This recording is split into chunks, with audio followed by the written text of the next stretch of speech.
Tentara sekarang semakin dekat ke perbatasan Sun Moon Empire. Namun, moral mereka sangat rendah. Tak satu pun dari para komandan dalam suasana hati yang baik, dan hal-hal seperti itu sangat menular. Karena itu, bahkan para prajurit di bawah mereka merasakannya.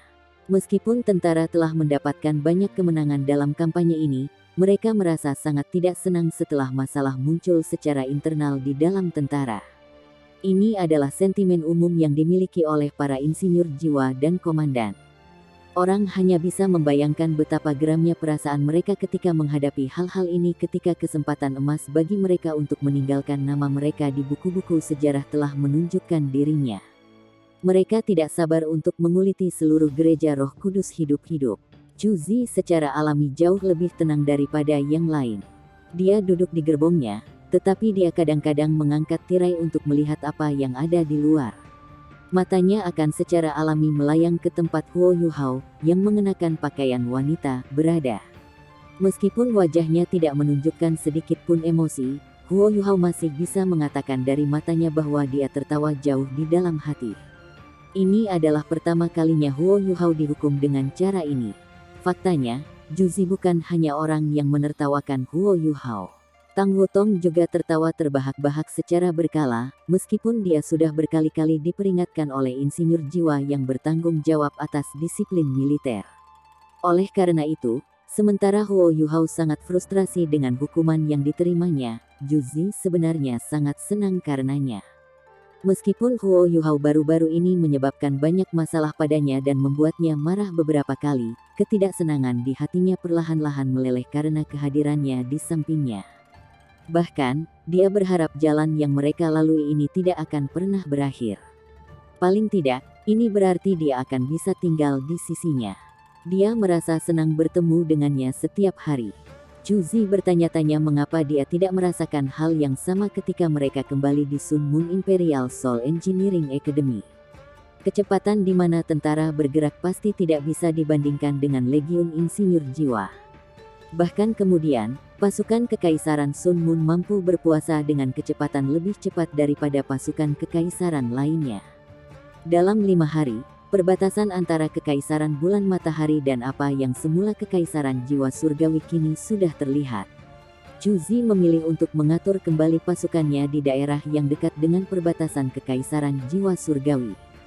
Setelah mendapatkan pasukannya untuk mendirikan kemah di daerah itu, dia memberikan perintah ke kota-kota sekitarnya untuk memasok tentara dengan ransum dan persediaan lainnya. Tentara akan beristirahat di daerah itu sementara mereka menunggu perintah berikutnya. Sementara itu, dia membawa Legiun Insinyur Api Phoenix Jiwa, serta Insinyur Jiwa yang tersisa dari Legiun Insinyur Jiwa Naga Evileye dan Legiun Insinyur Naga Jiwa Kekaisaran, dengan punggungnya ke Radiant City. Insinyur jiwa kelas 9 dari Imperial Consecration Hall juga mengikutinya kembali ke ibu kota Kekaisaran Sun Moon. Sekarang dia telah merencanakan untuk menghadapi Gereja Roh Kudus. Chu Zi pasti akan membawa semua tenaga yang dia miliki. Meskipun 2 dari 3 Legiun Insinyur Jiwa peringkat binatang buas tidak lagi seperti biasanya, dia masih memiliki 2 Legiun Insinyur Jiwa ketika semua tenaga mereka digabungkan.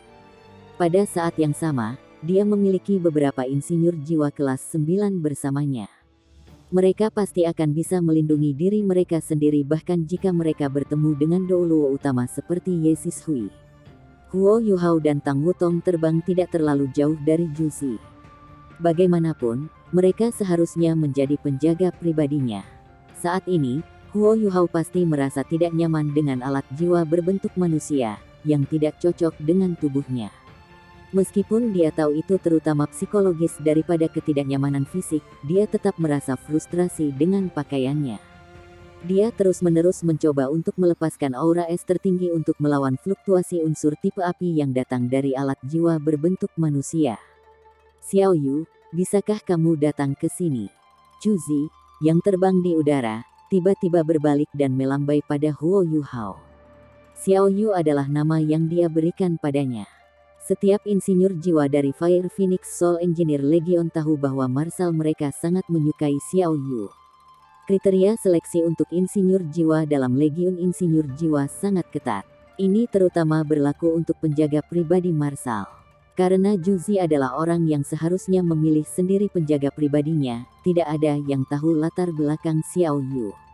Bahkan, mereka bahkan tidak tahu seperti apa dia, karena dia selalu memakai alat jiwa berbentuk manusia. Huo Yuhao terbang ke arah Juzi dengan enggan sebelum mengirim pesan. Ada apa denganmu? Juzi mengangkat pelindungnya saat dia mendekati Huo Yuhao sebelum tersenyum padanya. Saya lapar. Aku ingin kamu menyiapkan makanan untukku. Saya mendengar keluarga Anda telah memberikan resep untuk ikan bakar yang enak. Petik 2. Tidak, aku tidak akan. Huo Yuhao menjawab dengan dingin. Ini bukan pertama kalinya Juzi mencoba membuat hidupnya sulit. Sejak dia menjadi pengawal pribadinya, dia telah membuat segala macam permintaan yang sulit. Tentu saja, Huo Yuhao tahu bahwa dia hanya melakukan ini untuk lebih dekat dengannya. Namun, inilah tepatnya mengapa dia sangat waspada terhadapnya. Faktanya, Huo Yuhao sangat menentang untuk menyerah pada tuntutannya. Tiba-tiba, Huo Yuhao mendengar suara Tang Wutong di telinganya. Silakan dan bakar ikan untuknya. Huo Yuhao terkejut, dan berbalik untuk melihat Tang Wutong. Tang Wutong masih terbang dengan sangat santai. Sepertinya dia tidak marah sama sekali. Kapan dia menjadi begitu murah hati? Apakah dia masih Tang Wutong yang saya tahu? Huo Yuhao agak ragu tentang kata-katanya. Tidak apa-apa. Saya benar-benar tidak keberatan. Namun, Anda harus memberitahu dia bahwa saya ingin bagian dari ikan bakar. Saya sangat merindukan ikan bakar yang biasa Anda buat. Tang Wutong mengungkapkan niat sejatinya. Sepertinya gadis ini juga menginginkan makanan. Dibandingkan dengan sikapnya terhadap Juzi, Huo Yuhao sangat bersedia menyiapkan ikan bakar untuk Tang Wutong. Selama itu yang dia inginkan, Huo Yuhao pasti akan melakukan yang terbaik untuk memuaskan keinginannya. Juzi mengerutkan kening dan menjawab, jika Anda bahkan tidak dapat memenuhi permintaan sekecil itu, bagaimana Anda mengharapkan saya untuk bekerja sama dengan Anda? Ini bukan pertama kalinya dia menggunakan ini untuk mengancamnya. Namun, tidak dapat dipungkiri bahwa itu cukup efektif. Tentu saja, Huo Yuhao juga telah memberikan penolakan yang jelas jika permintaannya terlalu banyak. Oleh karena itu, Juzi tidak memiliki harapan tinggi bahwa dia akan menyetujui setiap permintaannya. Namun, yang sangat mengejutkannya, Huo Yuhao benar-benar mengangguk setelah ragu-ragu sebentar. Baik, tapi Wutong dan aku juga harus mendapat bagian dari ikan itu. Dia sengaja menambahkan dirinya ke dalam gambar hanya agar Juzi tidak akan menolak kondisinya secara langsung. Tentu, Juzi menjawab tanpa ragu-ragu. Huo Yuhao bisa tahu bahwa dia berada di atas bulan dari sorot matanya. Apakah ini benar-benar diperlukan hanya untuk makan beberapa ikan bakar? Apakah dia masih permaisuri dewa perang yang tak terkalahkan yang saya tahu? 1 jam kemudian, Juzi memerintahkan kelompok itu untuk menetap di tepi sungai besar. Menangkap ikan adalah sepotong kue untuk para insinyur jiwa. Segera, beberapa ikan segar disajikan di depan Juzi. Para jenderal dan insinyur jiwa semuanya telah menetap di tempat yang cukup jauh dari tempatnya. Bagaimanapun, yang terbaik adalah jika kedua jenis kelamin dapat tinggal di tempat istirahat yang berbeda. Oleh karena itu, Juzi tidak perlu berbagi makanan yang akan disiapkan oleh Huo Yuhao. Karena Huo Yuhao mengenakan alat jiwa berbentuk manusia, ia hanya bisa menggunakan bagian tangannya yang terbuka untuk menyiapkan ikan. Dia mampu membersihkan ikan dan menghilangkan sisik mereka dalam waktu singkat. Huo Yuhao sudah sangat akrab dengan proses memanggang.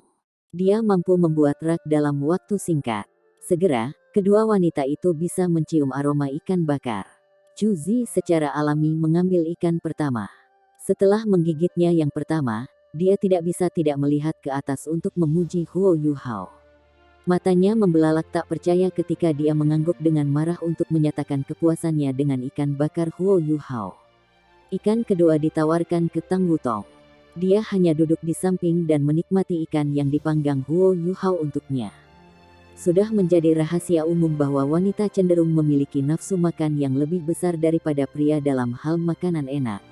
Kedua wanita itu melahap ikan bakar Huo Yuhao seperti urusan siapapun.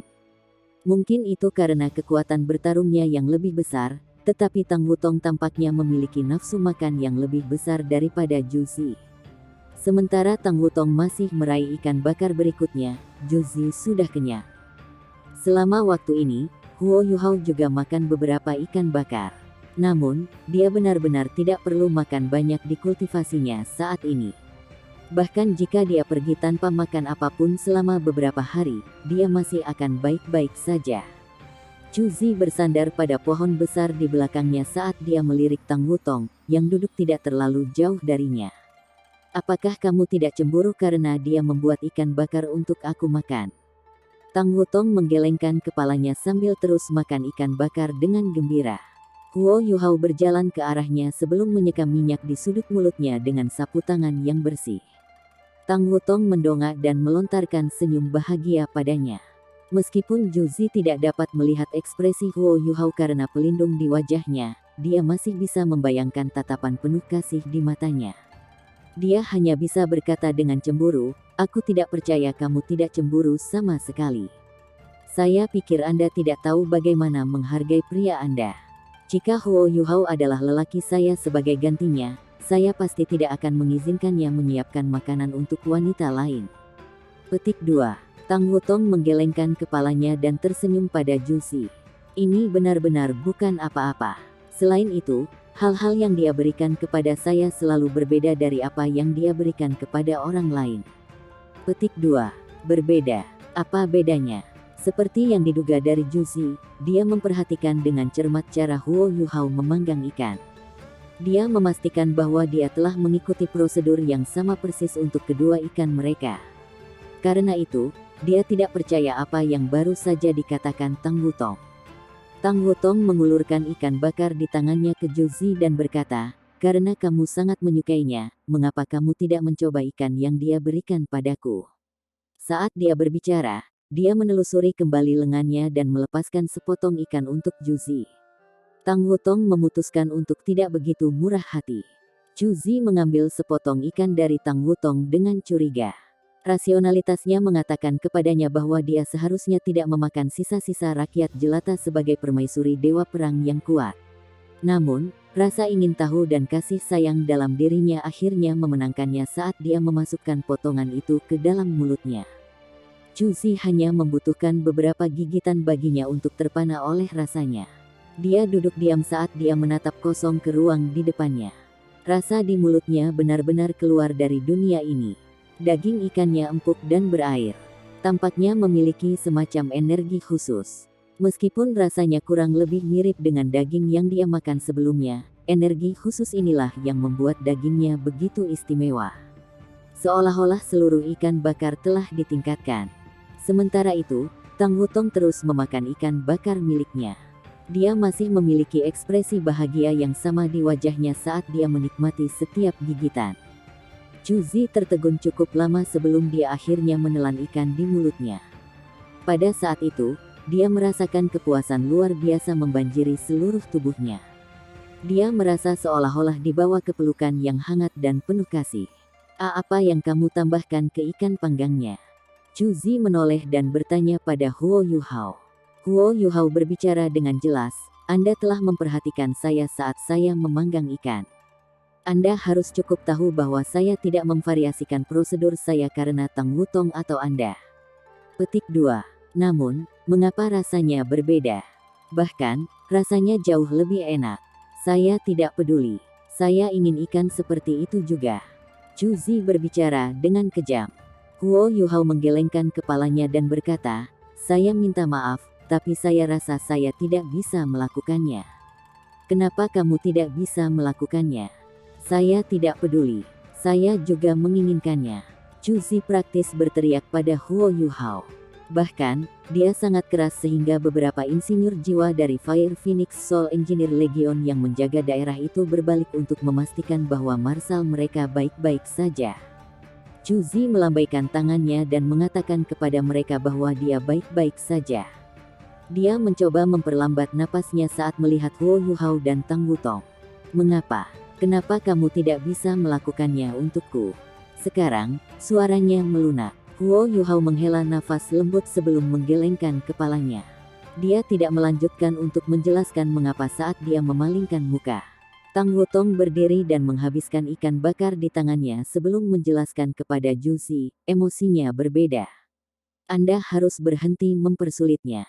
Dia tidak sengaja melakukannya. Dia hanya memiliki emosi yang berbeda ketika dia memanggang ikan untuk kita.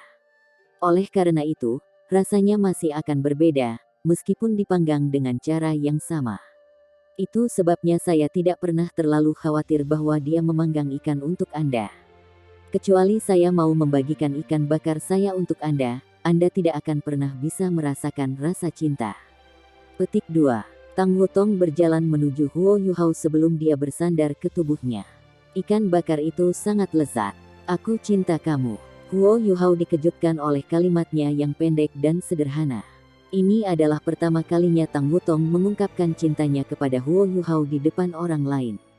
Ini adalah kejutan yang menyenangkan baginya. Meskipun dia tahu bahwa Tang Wutong berusaha membuat Juzi kesal, dia yakin bahwa dia berarti setiap kata yang dia katakan kepadanya. Aku juga mencintaimu, kata Huo Yuhao. Jantungnya sudah meleleh setelah mendengar apa yang baru saja dikatakannya. Air mata mulai mengalir di wajah Juzi dengan cara yang tak terkendali saat dia melihat mereka memeluknya. Dia akhirnya mengerti mengapa Tang Wutong mengizinkannya memanggang ikan untuknya. Dia tidak berusaha bersikap baik, juga tidak lapar. Dia hanya ingin menunjukkan padanya bahwa dia tidak memiliki kesempatan untuk merebut Huo Yuhao darinya. Dia akhirnya mengerti itu bukan karena Tang Wutong tidak cemburu padanya. Bahkan, Tang Wutong selalu cemburu padanya. Dia berusaha menurunkannya dengan cara sekuat mungkin. Meskipun Juzi tahu bahwa dia harus kuat di saat-saat seperti ini, dia tetap menangis. Jadi bagaimana jika saya berhasil menaklukkan seluruh benua? Saya masih kehilangan dia. Selama dia meninggalkan hatinya bersamanya, aku tidak akan pernah punya kesempatan. Air matanya mengaburkan visinya. Juzi berbalik dan menghapus air mata di wajahnya. Dia menutupi wajahnya dengan pelindung sebelum berjalan ke samping tanpa suara. Dia mulai berjalan menjauh dari mereka saat dia tetap diam. Apakah aku berlebihan? Tang Wutong meringkuk melawan Huo Yuhao dan bertanya. Huo Yuhao menggelengkan kepalanya dan berkata, bagus kamu mencoba membuatnya menyerah padaku. Sudah tidak ada kesempatan bagi kita untuk berkumpul. Lagi pula, aku tidak ingin dia menahan perasaanku lagi. Apa yang Anda lakukan benar. Tetapi saya harus mengakui bahwa Juzi sangat menyedihkan. Anda bisa mengatakan bahwa masih ada kebaikan di hatinya. Dia tidak membunuh sia-sia saat dia menaklukkan kota-kota itu. Jika tidak, aku akan membunuhnya meskipun hubungan kita dulu. Petik 2. Hubungan masa lalu. Tang Wutong segera mendongak. Dia diperingatkan oleh penggunaan kata-kata seperti itu oleh Huo Yuhao. Huo Yuhao mengangkat pelindungnya sebelum dia mencium bibir merahnya. Kebetulan Juzi telah berbalik pada saat ini setelah mencapai tepi sungai. Setelah melihat mereka berciuman, dia tidak bisa menahan diri untuk tidak marah. Dia berlari menuju Huo Yuhao dan Tang Wutong dengan marah dan marah. Huo Yuhao secara alami bisa merasakan gerakannya. Bagaimanapun, kultivasinya yang kuat berarti bahwa ia dapat merasakan sebagian besar gerakan di sekitarnya. Dia melepaskan Tang Wutong sebelum berbalik untuk melihat Juzi. Setelah itu, ia melepaskan aliran kekuatan jiwa yang lembut yang membentuk penghalang yang menghalangi Juzi untuk mendekati mereka. Juzi memelototi Huo Yuhao dengan mata merah darah dan berteriak, Huo Yuhao, apakah kamu tahu betapa aku? Pada saat itu, trisula emas di dahi Tang Wutong tiba-tiba muncul sebelum memancarkan sinar cahaya keemasan yang mendarat di tubuh Juzi. Juzi gemetar dengan keras saat dia tersandung ke belakang. Sepertinya dia telah menemukan sesuatu yang sangat menakutkan. Matanya membelalak ketakutan ketika dia mengakhiri hukumannya di sana dan kemudian, Wutong, apa yang baru saja kamu lakukan? Huo Yuhao terkejut ketika dia berbalik untuk melihatnya. Berdasarkan pemahamannya tentang dia, Huo Yuhao tahu bahwa dia tidak akan pernah menyakiti Juzi bahkan jika dia cemburu padanya. Hah, saya juga tidak tahu apa yang baru saja terjadi. Tang Wutong juga sama khawatirnya ketika dia dengan cepat melangkah maju untuk mendukung Juzi. Juzi, kamu baik-baik saja. Saya benar-benar tidak tahu apa yang baru saja terjadi. Petik 2. Huo Yuhao percaya bahwa Tang Wutong tidak akan pernah berbohong padanya. Selain itu, nada dan fluktuasi emosionalnya tampaknya tidak menunjukkan bahwa dia berbohong. Tapi kemudian, apa cahaya keemasan itu? Saat ini, posisi mereka tampaknya telah terbalik. Chu Zi sekarang adalah yang tenang, sementara dua lainnya panik atas dirinya. Dia menggelengkan kepalanya dan memberitahu Huo Yuhao dan Tang Wutong, "Saya baik-baik saja. Saya minta maaf karena sangat emosional. Aku hanya perlu istirahat sebentar." Setelah itu, dia berjalan ke pohon besar dan duduk. Segalanya tampak normal kembali. Huo Yuhao dan Tang Wutong berbalik untuk saling memandang. Tak satu pun dari mereka yang tahu apa yang baru saja terjadi. Namun, sekarang mereka tidak lagi ingin berhubungan intim satu sama lain, mereka hanya duduk dan beristirahat. Pada saat ini, Chu Zi, yang tampaknya telah kembali ke kondisi tenangnya yang biasa, sebenarnya sangat bingung. Dia masih berusaha memahami apa yang baru saja terjadi padanya. Ketika seberkas cahaya keemasan itu mendarat di atasnya, dia merasa seolah-olah seluruh tubuhnya telah ditembaki oleh gunung. Dia juga mendengar suara yang sangat berwibawa dan menakutkan berbicara padanya di dalam kepalanya. Orang dengan suara misterius mengatakan sesuatu yang menyiram semua perasaan tidak adil dan frustrasi di dalam hatinya. Kata-katanya membangunkannya dan meninggalkannya tanpa rasa takut. "Jika kamu tidak ingin aku menghancurkan kamu dan anakmu, kamu sebaiknya menyimpan apa yang ingin kamu katakan pada dirimu sendiri." Tanpa seluruh pasukan membebani mereka, Legiun Insinyur Jiwa mampu bergerak dengan kecepatan tinggi. Karena Legiun Insinyur Jiwa peringkat binatang semua mampu terbang, mereka mampu terbang selama 2 jam dengan bantuan botol susu sebelum mereka perlu mendarat dan beristirahat. Oleh karena itu, mereka dapat melihat Radiant City hanya dalam waktu lebih dari 1 hari. Sementara Chu Zi terbang dengan alat jiwa berbentuk manusia, dia menatap Radiant City yang terbentang di depannya. Dia tahu bahwa tidak ada ruang untuk gagal. Dia harus berhasil dalam apa yang telah dia rencanakan untuk dilakukan.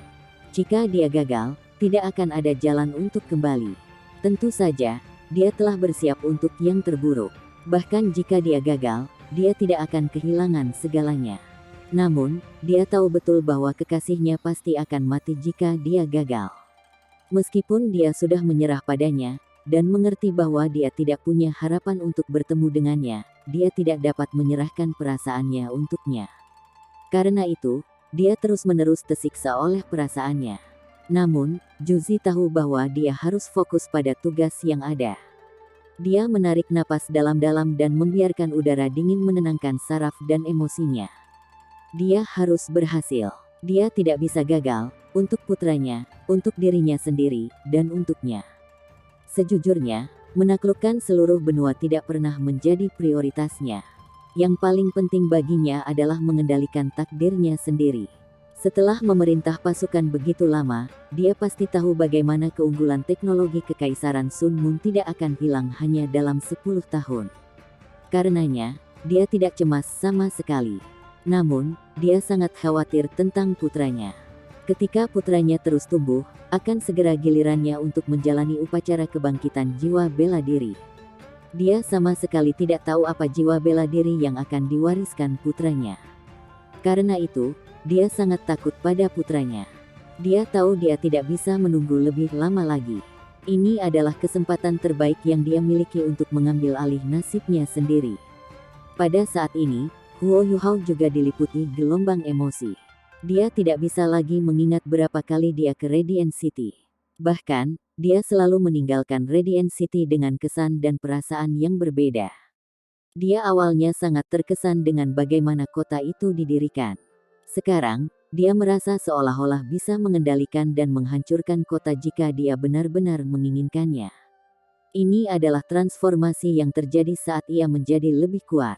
Pada akhirnya, seseorang hanya bisa mengandalkan kemampuannya. Seseorang hanya bisa benar-benar menjadi percaya diri setelah menjadi kuat. Selain itu, dia sekarang memiliki seseorang yang dia cintai yang bisa dia percayai dengan hidupnya. Setelah pertemuan mereka dengan dua ultimate Douluo, Huo Yuhao dan Tang Wutong telah berlatih sangat keras, dan pasti meningkat lebih cepat daripada Douluo Transcendent rata-rata. Bahkan, Huo Yuhao percaya bahwa mereka akan dapat mencapai peringkat 98 lebih awal dari yang dia proyeksikan sebelumnya. Kota Radiant, Su Tianran, dan Gereja Roh Kudus, kita akhirnya di sini. Kali ini, kita harus mempengaruhi urusan dari dalam Kekaisaran Sun Moon. Ini adalah satu-satunya cara kita dapat bertarung lebih lama untuk Kekaisaran Bintang Luo dan Kekaisaran Douling. Huo Yuhao yakin bahwa ia dan Tang Wutong akan dapat menjadi ultimate Dou Luo pada saat perang akan mulai lagi dalam waktu 10 tahun. Keduanya akan menjadi Dou Luo utama pertama dalam sejarah yang memiliki 3 inti jiwa. Meskipun alat jiwa masih sangat kuat, dia percaya bahwa alat itu akan dapat mempengaruhi beberapa peristiwa di benua dengan kemampuan superior mereka. Pada akhir hari, Huo Yuhao tidak percaya bahwa teknologi alat jiwa 3 kekaisaran akan mampu mengejar ketinggalan dengan Kekaisaran Sun Moon dalam 10 tahun ini. Namun, dia merasa bahwa dia akan memiliki kesempatan untuk memutuskan hasil perang begitu dia menjadi cukup kuat. Sebuah cahaya redup berkedip di wajah Huo Yuhao saat dia tersenyum. Su Tianran, mari kita bertarung dengan benar kali ini. 3 legiun insinyur jiwa mulai turun ketika mereka berada sekitar 25 km jauhnya dari kota Radiant. Setelah mendarat, mereka tidak langsung menuju kota Radiant. Sebaliknya, mereka tetap di tempat mereka berada dan mengatur diri mereka sendiri. Lagi pula, sudah menjadi rahasia umum bahwa terbang di atas Radiant City dilarang keras. Kecuali mereka diberi izin khusus oleh Kaisar, mereka tidak akan bisa terbang di atas kota. Faktanya, semua pasukan yang kembali ini harus diperiksa sebelum mereka bisa memasuki kota Radiant. Hanya perwira militer yang akan dibebaskan dari cek ini. Ini adalah aturan yang harus dipatuhi setiap orang. Berita kembalinya mereka langsung menyebar ke seluruh ibu kota. Segera, Legiun Insinyur Jiwa terbang keluar dari pusat kota Radiant. Tampak jelas bahwa mereka telah diberi izin khusus untuk terbang. Meskipun ini bukan pertama kalinya Huo Yuhao melihat Legiun Insinyur Jiwa Sun Moon Imperial, dia masih sangat terkesan oleh mereka. Setiap insinyur jiwa mereka mengenakan alat jiwa berbentuk manusia tebal yang hampir tidak bisa menyembunyikan aura kuat mereka. Dibandingkan dengan mereka, Legiun Insinyur Jiwa peringkat binatang tampak sangat mudah. Sun Moon Imperial Soul Engineer Legion hanya terdiri dari Soul Dou Luo. Tim 100 orang mereka semuanya adalah Soul Dou Luo berdering 8, atau tepatnya insinyur jiwa kelas 8. Sangat menakutkan bahwa Kekaisaran Sun Moon mampu mengumpulkan begitu banyak insinyur jiwa yang kuat dan menempatkan mereka di lingkungan yang teratur. Mereka pada dasarnya adalah kartu truf Su Tianran kepada siapa saja yang mencoba mengancam Kekaisaran Sun Moon. Selain itu, Radiant City terus meningkatkan dan meningkatkan pertahanannya. Oleh karena itu, Radiant City juga disebut sebagai kota nomor 1 di seluruh benua. Huo Yuhao menunggu dengan tenang di belakang Juzi. Ketika 100 insinyur jiwa dari Sun Moon Imperial Soul Engineer Legion turun dari langit, seorang insinyur jiwa dalam alat jiwa berbentuk manusia melangkah maju untuk membungkuk dan menyapa Juzi. Perang Dewa Permaisuri, Yang Mulia memesan untuk Anda. Dia ingin Anda memimpin semua komandan dan jenderal yang merupakan wakil komandan ke atas ke kota. Yang Mulia akan menyambut Anda semua secara pribadi di istana. Sisa dari 3 legiun insinyur jiwa akan tetap di sini dan menunggu perintah lebih lanjut. Petik 2. Komandan legiun jiwa yang berdiri di belakang Juzi tidak bisa membantu tetapi mengungkapkan ekspresi tidak senang setelah mendengar apa yang dikatakan insinyur jiwa itu. Setelah semua, mereka baru saja kembali dengan kemenangan setelah menghancurkan Kekaisaran Jiwa Surgawi. Alih-alih disambut dengan upacara, mereka hanya mengirim insinyur jiwa dari Sun Moon Imperial Soul Engineer Legion untuk menerimanya. Ini adalah sesuatu yang sulit diterima. Setelah merasakan ketidakpuasan di belakangnya, Juzi mengangkat tangannya untuk meminta diam dari mereka. Setelah itu, dia berlutut sebelum mengakui perintah. Setelah itu, Juzi melepas helm alat jiwanya yang berbentuk manusia sebelum menyerahkannya kepada Huo Yuhao, yang berdiri di sisinya. Setelah itu, dia memimpin para wakil komandan dan komandan ke kota Radiant. Perwakilan dari Sun Moon Imperial Soul Engineer Legion segera mengklarifikasi, Permaisuri Dewa Perang, Yang Mulia telah memberikan izin khusus bagi Anda untuk terbang bersama para komandan di bawah Anda. Namun, Juzi menggelengkan kepalanya dan berkata, tidak apa-apa. Bagaimana kita bisa terbang begitu saja setelah kembali dari perang? Itu akan sangat tidak menghormati Yang Mulia. Kami akan berjalan masuk. Saya minta maaf karena harus menyusahkan Anda semua untuk berjalan bersama saya untuk melihat Yang Mulia. Petik 2. Setelah menyelesaikan kalimatnya, dia bahkan tidak menoleh ketika dia terus berjalan ke arah istana.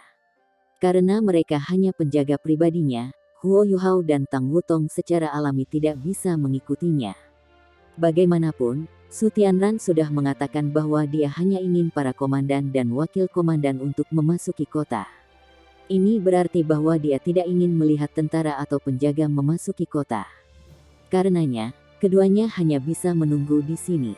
Tentu saja, Juzi tahu bahwa Su Tianran tidak berusaha untuk memperlakukannya dengan buruk.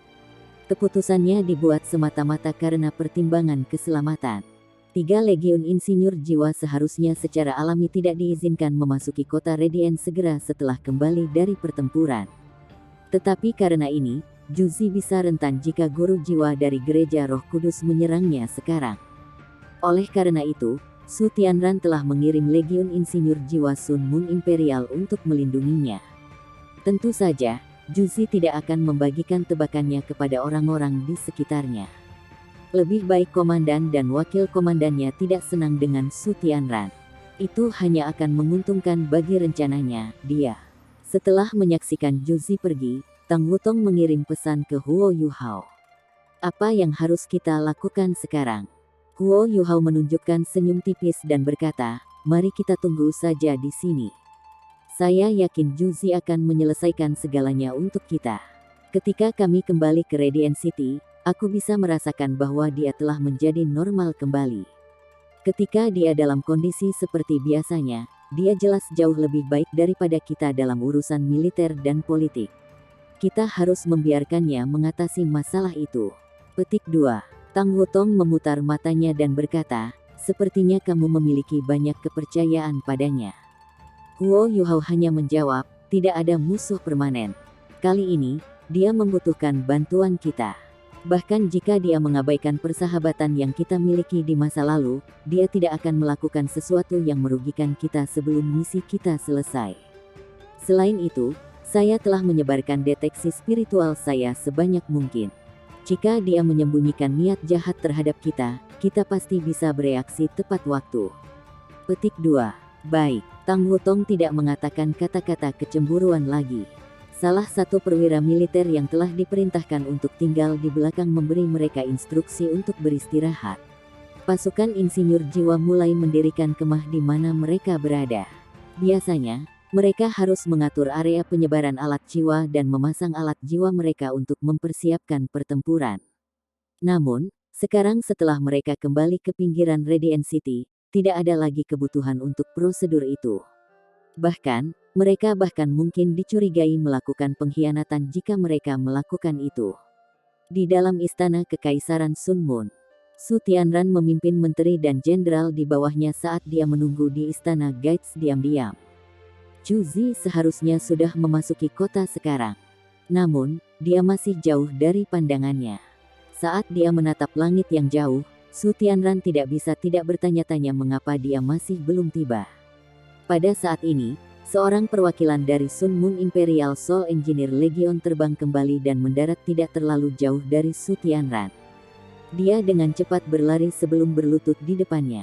Yang mulia, Permaisuri Dewa Perang telah memimpin naga kekaisaran, Evile Tyrant, dan Legion Insinyur Api Jiwa Phoenix kembali ke kota Radiant. The War God Empress telah memutuskan untuk tidak terbang ke kota karena menghormati Anda. Karena itu, dia masih perlu sedikit waktu sebelum dia tiba di istana. Petik 2. Setelah mendengar kata-katanya, Su Tianran tersenyum pada dirinya sendiri. Juzi, kamu belum mengecewakanku. Sepertinya Anda belum mengizinkan pencapaian Anda sampai ke kepala Anda, saya sangat senang melihatnya. Di mana Permaisuri Dewa Perang dan para komandan memasuki kota Radiant. Perwakilan itu dengan cepat menjawab pertanyaan Su Tianran. Su Tianran mengangguk ketika dia berbalik untuk menghadapi menterinya dan jenderalnya. Permaisuri Dewa Perang kita belum terkalahkan, dan sekali lagi menaklukkan lebih banyak tanah untuk kekaisaran kita. Dia telah mencapai banyak hal, dan pantas untuk diberi hadiah. Jarang pula dia memahami etiket kita, dan memilih untuk tidak terbang ke kota kita. Saya ingin Anda semua mengikuti saya dan menyambutnya. Kita perlu mengakui prestasi pasukan kita. Petik 2. Hidup mulia. Hidup mulia. Para menteri dan jenderal bersorak keras serentak. Pada saat ini, adalah mungkin untuk mengatakan bahwa mereka semua memiliki segala macam ekspresi yang tertulis di wajah mereka. Namun, tidak ada dari mereka yang berani mempertanyakan apa yang baru saja dikatakan Su Tianran. Konflik antara tentara dan gereja Roh Kudus bukanlah sesuatu yang bisa disembunyikan. Setelah semua, berita tentang bagaimana Ye Sishui telah mencoba untuk menyergap tentara sudah menyebar kembali ke kota Radiant. Sekarang setelah hal-hal telah sampai pada tahap ini, tidak seorang pun dari para menteri akan mendukung gereja Roh Kudus. Lagi pula, tuan-tuan roh jahat itu tidak pernah disukai di antara mereka. Tak perlu dikatakan apa yang dirasakan para jenderal tentang gereja Roh Kudus. Bagaimanapun, permaisuri Dewa Perang adalah salah satunya. Meskipun dia adalah permaisuri, dia telah membantu mengamankan kemenangan yang tak terhitung jumlahnya untuk tentara dan kekaisaran selama beberapa tahun terakhir. Sekarang tanah kekaisaran jiwa surgawi telah ditambahkan ke kekaisaran Sun Mun, status tentara dan para jenderal kemungkinan besar akan melampaui para menteri. Oleh karena itu, dukungan yang dimiliki para jenderal dan komandan untuk Juzi hanya akan meningkat seiring berjalannya waktu. Bahkan, mereka sangat terkesan dengan bagaimana permaisuri perang dewa telah secara sukarela memikul tanggung jawab untuk insinyur jiwa di bawahnya yang telah membunuh tuan-tuan roh jahat dari gereja Roh Kudus. Selain itu, dia bahkan meminta untuk dibebaskan dari penunjukannya sebagai marsal setelah insiden itu. Bagaimana dia tidak bisa memindahkan para jenderal yang naif ini? Bahkan orang-orang kaya dan berkuasa dalam kekaisaran Sun Mun sekarang sangat mendukung Juzi. Mereka pasti tidak akan keberatan sekarang karena Su Tianran ingin menyambut Ratu Dewa Perang secara pribadi. Meskipun Su Tianran menyebutkan bahwa dia akan menerima Juzi secara pribadi, mereka sebenarnya tidak berjalan cepat ke arahnya dan kelompok komandannya. Bagaimanapun, itu akan menjadi beberapa kilometer. Namun, itu tidak lama sebelum Juzi, yang mengenakan alat jiwa berbentuk manusia merah menyala, muncul di mata Su Tianran. Penglihatan Su Tianran sangat bagus. Dia bisa melihat dengan sangat jelas bahwa dia tidak mengenakan helmnya. Kelelahannya jelas tertulis di wajahnya, meskipun matanya menunjukkan tekad yang ada dalam dirinya. Menyedihkan baginya untuk mengetahui bahwa permaisurinya telah sangat menderita baginya. Ini permaisuri saya. Kalau saja aku bisa, dia benar-benar layak cintaku. Dia telah berjuang sangat keras untuk ambisiku dan untuk kekaisaran.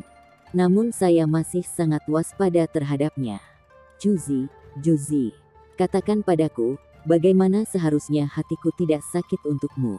Saat pikiran ini melintas di benaknya, Su Tianran mempercepat langkahnya saat dia bergerak maju untuk menerimanya.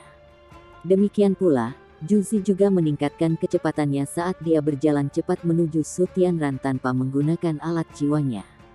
Ketika mereka sekitar 10 meter dari satu sama lain, Juzi berlutut di depannya.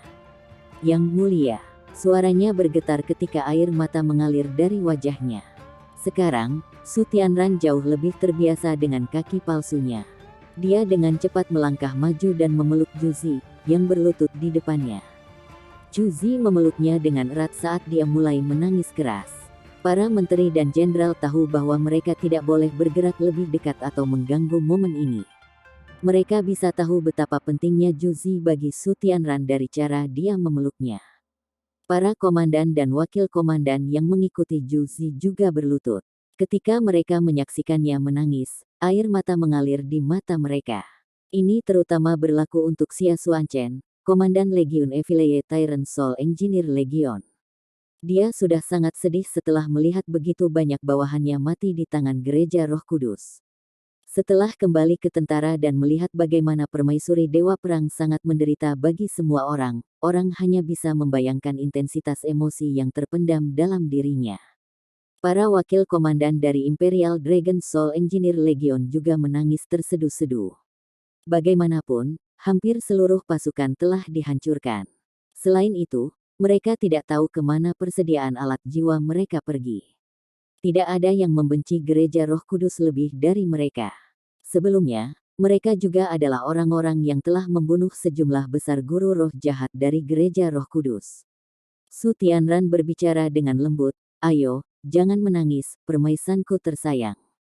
Jangan menangis. Semuanya baik-baik saja sekarang setelah Anda kembali. Saya akan membuat semuanya tepat untuk Anda." Petik 2. Setelah menangis sebentar, Juzi perlahan melepaskan diri dari pelukan Su Tianran sebelum mundur 2 langkah. Setelah itu, dia bersujud sekali lagi ke Su Tianran. "Aku, Marsal dan Komandan 3 tentara, Juzi, sekarang akan menyerahkan pengangkatanku kembali ke Yang Mulia." Saat dia berbicara, dia menyerahkan sel komandannya kembali ke Su Tianran. Su Tianran tidak mengambil segel darinya. Sebagai gantinya, dia berkata, "Bangkit, permaisuri saya. Bangkitlah, subjek dan komandan setia saya. Kalian semua telah melakukan banyak hal untuk kerajaan kami. Saya telah memutuskan untuk menghargai Anda semua karena memperluas tanah kekaisaran Sun Mun. Ikuti saya kembali ke istana." Petik 2. Semua menteri dan komandan kemudian mengikuti Su Tianran sambil memegang tangan Juzi dan berjalan kembali ke istana.